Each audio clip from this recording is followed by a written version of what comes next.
Welcome back to MMA Al Dente. I am the guy who picked Abdul Razak Al Hassan to defeat Cesar Almeida. I said he was going to use his judo so he could slow the fight down. Classic Abdul Razak Al Hassan. And then he would eventually win by decision. That was my prediction. And that's why I'm a jerk off.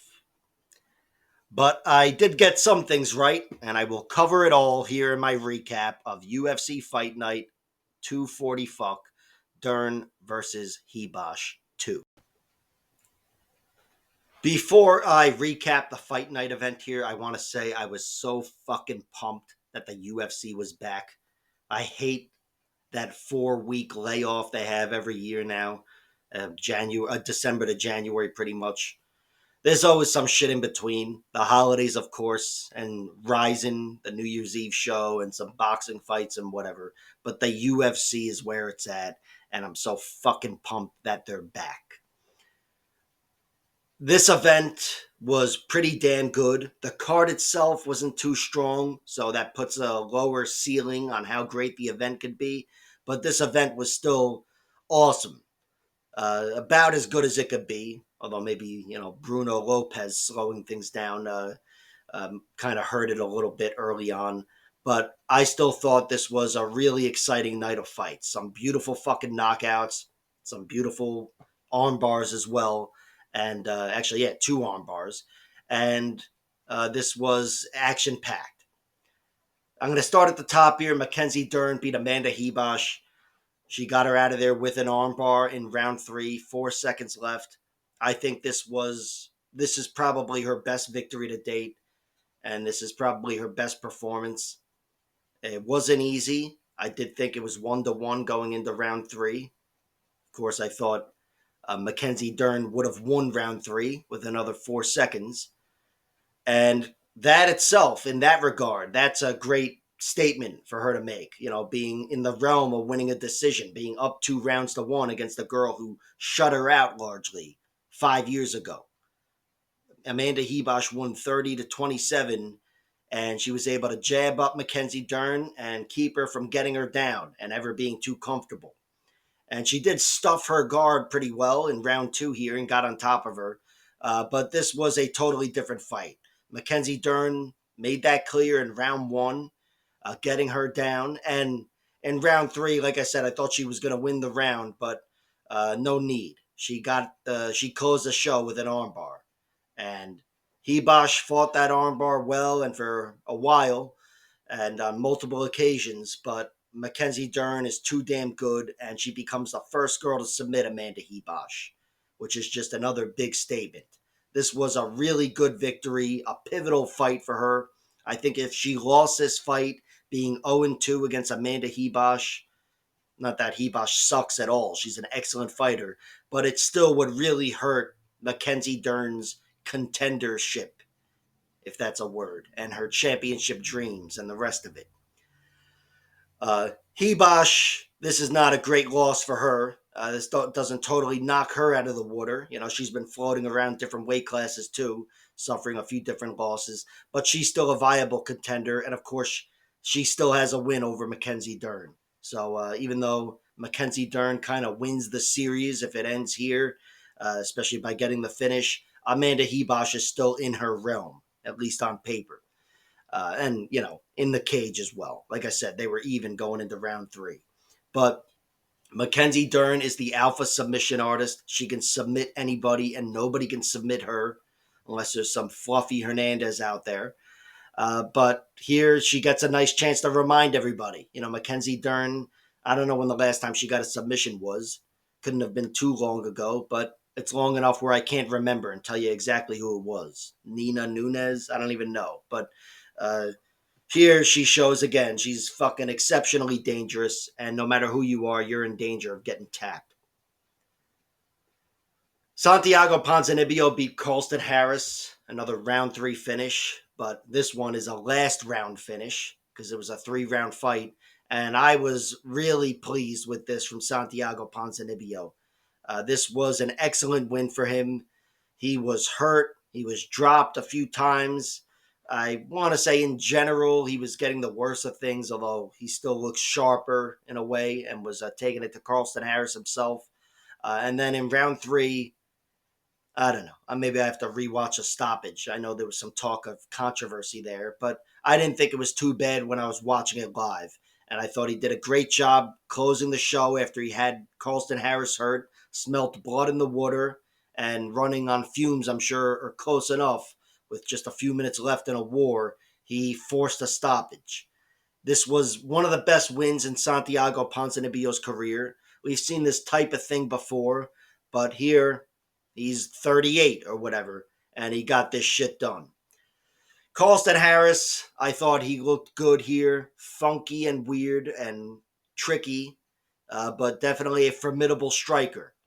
This was a pure striking fight. He wasn't able to work his anaconda magic, although I think there were some moments or whatever here and there. But Ponzinibbio has danger, has power, and Carlston Harris, maybe as he got tired, he got a little more vulnerable, and that durability came into play, or lack thereof. And again, whether it was a good stoppage or not, he was clipped and he was taken out, and he's 37 or whatever himself. So you will hear me talk if I am talking about him again as somebody who's got definitely a durability issue and can get clipped.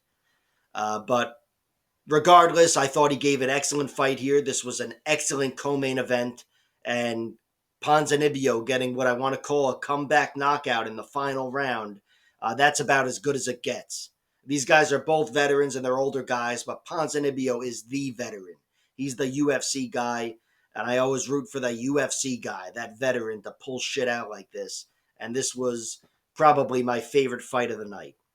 Great win for Ponzinibbio. Cesar Almeida beat Abdul Razak Al Hassan, who I had winning by decision. I should have just said majority decision, because why the fuck not? But this was, about as good as it gets. I guess this was my favorite fight of the night. Abdul Razak Al Hassan gave Cesar Almeida a few near death experiences, and then Cesar Almeida actually gave him a death experience and just knocked him dead. The knockout was phenomenal. It's probably definitely the highlight of that whole event there, as far as the strike itself goes. It was fucking beautiful. Just a beautiful counter, a short left hook right on the button. And Abdul, who had only been knocked out once, now he's been knocked out twice. And by the time he wakes up, he's going to be 40. So I think that guy is must see TV. I still think he can kill half of whatever division he's in the UFC. Probably anybody, any division in the UFC. He can knock a lot of guys dead. But he's definitely got some things to think about now. This was a rough knockout. I was actually concerned for like a minute or two there. I know he's okay, but he was fucking hurt. Devastating knockout. And now again, he's 40, so this could be it for him. He's had a pretty spotty record as of late as well. But yeah, Abdul Razak Al Hassan, his career may not have panned out definitely the way he wanted it to, but he still had an excellent UFC career. Here I am fucking eulogizing him. And yeah, I think he should give it a rest. That was rough. And for Cesar Almeida, you'll hear me talk the next time about how he's been knocked down in his last two fights or whatever, or last two of his last three fights. And there could be something there, but he maintained his composure under heavy fire from Abdul Razak Al Hassan, who was all over him. And I know Cesar was hurt. He may not have been that badly hurt or as bad as it looked or whatever, but he was hurt and he did not let himself get overwhelmed and hit that perfect counter shot in the middle of a firestorm and got a beautiful victory. It's like an instant classic, just a great highlight for him. But, he's definitely got some things, some strikes against him moving forward, and he is no spring chicken either. He's closer to 40 than 30, maybe even closer to 40 than 35. So we'll see. But yeah, great win for him. Roman Kopylov beat Chris Curtis by head kick with 1 second left. I don't. I don't know. This, I thought Roman Kopylov was going to win. I thought he was going to win a decision. I thought Chris Curtis gave an excellent performance, battled back, really taking it to Kopylov in round two. And I'm not somebody who gets fooled by blood, although I'm aware judges are.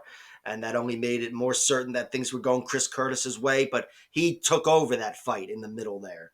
And Roman Kopylov took back over, took control back in round three. And in the end, look, it could have easily gone the distance. I'm saying the stoppage. I don't want to say it was a bad stoppage because Chris Curtis looked like he was out, but whatever. There was 1 second left, and it was just like you had to kind of rush to make that a TKO, and that's what happened with Mark Smith there stopping the fight. Chris Curtis was out of the fight. He was down on his knees. I think if Roman Kopylov pounced on him, he wouldn't have gone unconscious, but he would have been rolling over and shelling up or whatever. But there was 1 second left. Kopylov couldn't have even made it to him. Mark Smith made it to him and stopped the fight. It is what it is. This was another, final second collapse kind of for Chris Curtis. Not that he like gave up or anything, but he got hurt in the final seconds of his last fight, which ultimately lost him the fight, cost him the fight there. And he got hurt in the final seconds of this one, which definitely cost him the fight. Although if it went the distance again, 29-28 Kopylov, in my opinion. But yeah, Curtis, this is his second TKO loss. He's now, an older guy himself, but I still consider him a durable fucking tank.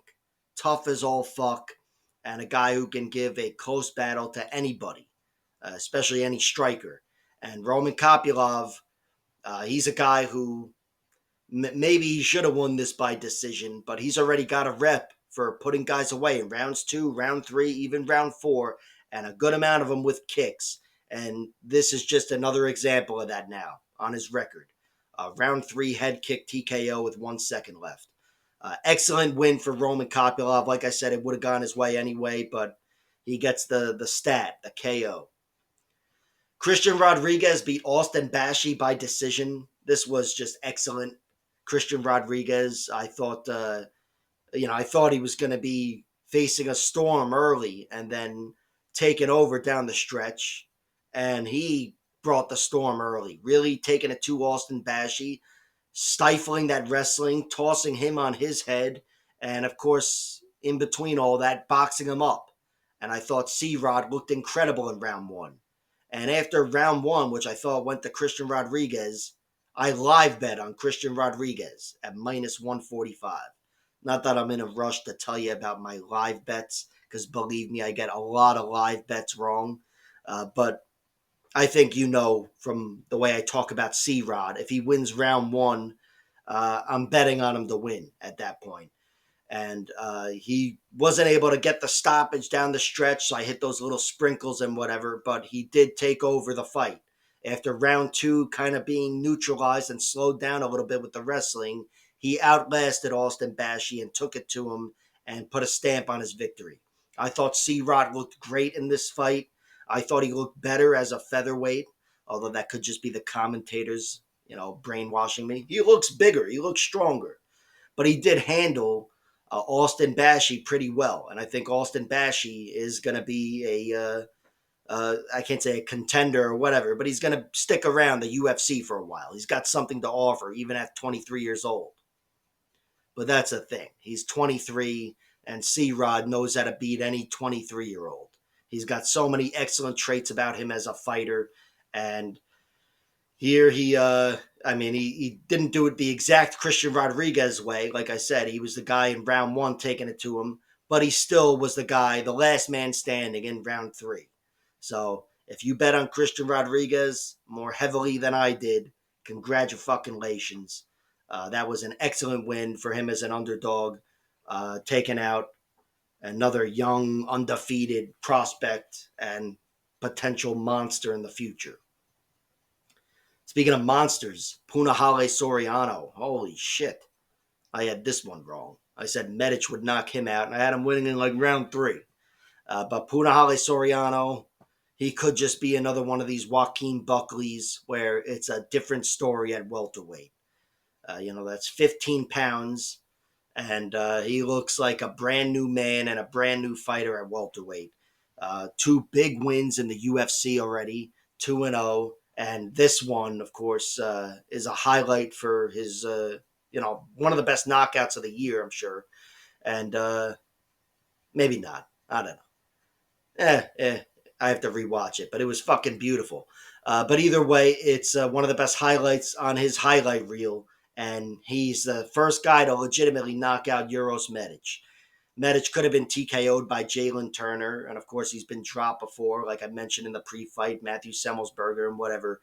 But Punahale Soriano is a fucking tank, and he's the first one to go through. Um, I don't know what Soriano does next. I hope his hand is healed.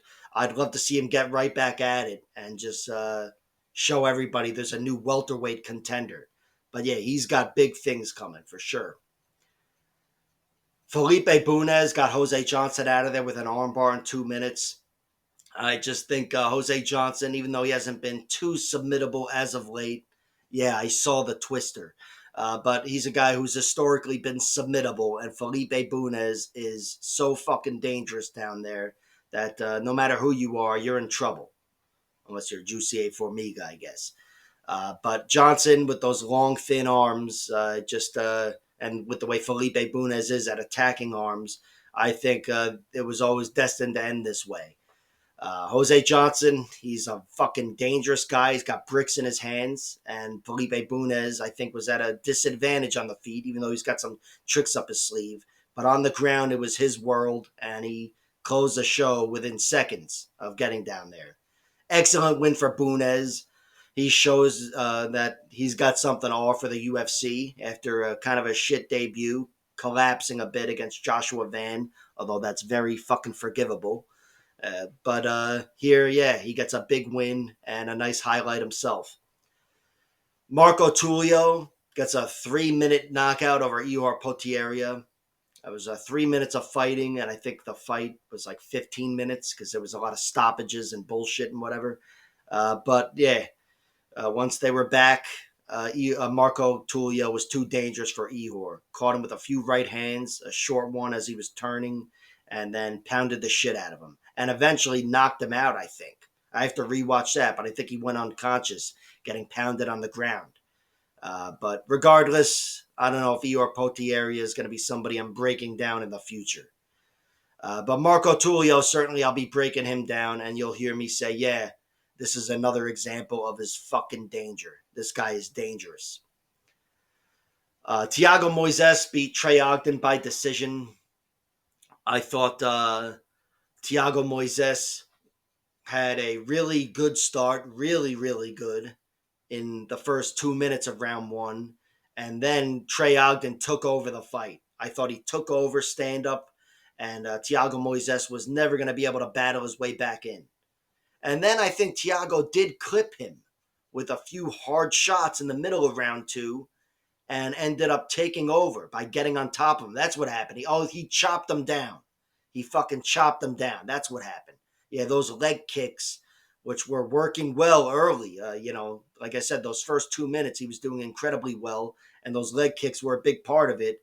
And Trey Ogden had a little taunt for every strike that was getting thrown his way, and I didn't think he was too hurt, but turns out it was a poker face because he collapsed after getting his leg chopped down in the middle of round two, and Thiago Moises pounced on him, which I don't know if that was such a great move considering what he had going on the feet, but I think he knew this guy can't do anything to me when I'm on top of him.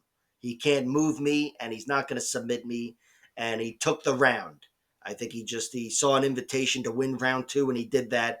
And then round three, it was a whole new fight, could go either way, but Thiago Moises being the stronger guy, the physical fucking tank, I think, and the comfortable jiu-jitsu guy, he was able to shuck Trey Ogden off of him, get on top of him, and stuff his guard. And Thiago Moises, in the end, was definitely the winner of this fight, but it's a fight that probably could have gone the other way. definitely could have gone the other way. It was looking very tough for him in round one. So credit to him for staying the course, chopping those legs, and sticking with his game plan because I think a lot of other people would have bailed on it. I know I would have because I get fooled by poker faces. But he went through Trey Ogden and in the end was the guy with the control. Jacoby Smith knocked out Preston Parsons. This was an emphatic victory for Jacoby. This guy has a lot of knockouts. I think 7, now 8 knockouts in his 10 wins or whatever. Very dangerous guy. But this didn't answer too many questions that I have about Jacoby Smith. I wanted to see him tested. I wanted to see this fight go longer because he was on short notice and he had the confidence to take a short notice fight. But maybe that's because he knew he was going to knock Preston out. Preston Parsons, he's been clipped a few times, but by exceptionally dangerous guys. And Jacoby Smith puts himself in that realm. Maybe he is that damn good. He's a beast of a wrestler, but he might have one of those right hands from hell. And he got a nice knockout in a minute here over Preston Parsons. I want to see Jacoby fight again soon. This was a short notice fight, his way into the UFC. I mean, he was going to eventually be here anyway. But now the ball's rolling, and if his hand isn't broken, yeah, get this guy back in here. He's looking like he could be the future. Ernesta Carrascate beat Nicole Cagliari by split decision. I thought this fight could have gone either way, but I scored it for Ernesta Carrascate because I picked her to win, really. But really close fight. I thought Nicole took it to her early on and was actually the better woman on the feet. She was landing the better shots, the more powerful shots, and was the quicker girl. But Ernesta Carrascate, she stayed the course and did her thing, making the most of her hands. And she doesn't make the most of her reach, though. She's definitely a girl who can fight a little longer and fight behind the jab and whatever, but she wants to overwhelm you and get in and get off on you with a bunch of combinations. And that worked well enough for her here to win the fight, I think, although it was razor thin. Cagliari, who is the more dangerous grappler and probably the more dangerous striker as far as power goes and forcing a stoppage and whatever. But I think she slowed down a little bit, but still looked very damn tough and not getting overwhelmed by Ernesta when she's doing her volume thing. And Ernesta, even though she doesn't make the most of her reach and whatever, she still uses it to some extent. And really good shot placement, ripping to the body in between and the rest of it. Really trying to slow down Nicole. And I think she did, but not enough for a definitive victory. Just enough for a split decision. But that's what we got. I think a lot of both girls from this fight. I think they're both excellent fighters. Ernesta Carrascate, half of her wins are split decisions or something like that. She scratches and claws for fights. And here, this one was no different. She scratched and clawed for this one like she does for every other one. But yeah, a really tight fight, and both girls are going to hang around the UFC. Bruno Lopez beat Magomed Gachiasolov. Speaking of hanging around the UFC, I don't know how long either one of these guys will be hanging around. Not the most thrilling fight. Bruno Lopez really did impress me by slowing the fight down to a crawl. He was able to get down Magomed Gachiasolov, and I think he got him down. I don't even remember. I just remember a lot of clinching. But he neutralized him in the clinch. Gachiasolov, I did think was faster, and I did think he certainly had moments, but not enough to be in the realm of winning even a bullshit decision. Bruno Lopez was able to control him in one way or another for the majority of this fight, and Gachiasolov didn't have an answer. Bruno Lopez, I can't say it was the greatest fucking fight. It was the shittiest fucking fight. But he did sort of impress me by being able to do that and slowed the fight down to a crawl for 15 minutes. May not have impressed the UFC brass, though. So we'll see. And then Fatima Klein TKO'd Victoria Dudakova. My love. She TKO'd her in round 2. Dudakova brought it to Fatima early and did, I think, get her down and They rolled around and laced each other's legs a little bit, some funky positions. But then Fatima Klein took over, took top control for the second half of round one, definitively winning the round with it too. And then in round two, it was a slow but steady advancing from Fatima Klein, and she just pounded Victoria from the side there and forced a stoppage. And then Victoria slapped her cornerman, who I think might be her boyfriend, which means he's my fucking nemesis. Slap away, Vicky. But excellent win for Fatima Klein. This girl didn't have the greatest circumstances in her debut against Jasmine Jasnavicius, and it's her one loss, and she still kind of impressed me in a 30-27 going her opponent's way kind of way. But still here, she's in a right weight class, and I think she's one of the few girls who can force a stoppage like that over someone like Victoria Dudakova. Not that I even know Victoria Dudakova so well, but she's definitely a tough girl, and I think here she was really up against it, against a technical beast who's got skills everywhere. Great win for Fatima Klein, even though I hate her fucking guts. And for Victoria Dudakova, this is now 2 losses and 2 in a row. But I still think she's going to be given another shot. All she has to do is look at the UFC brass and go, "You're going to cut me?" And they'll go, "All right, whatever you want, girl." Nurullo Ali versus Joe Selecki is the first fight of the night. This was, in the end, I guess you could say it was kind of close, but Nurullo Ali definitely won the fight. He was able to take down Joe Selecki and neutralize him. By neutralize him, I mean fight off triangle chokes. I thought Joe Selecki did a good job threatening from his back. You know, he's a guy who's really reliant on top position, but here I'm sure he was prepared for being on his back.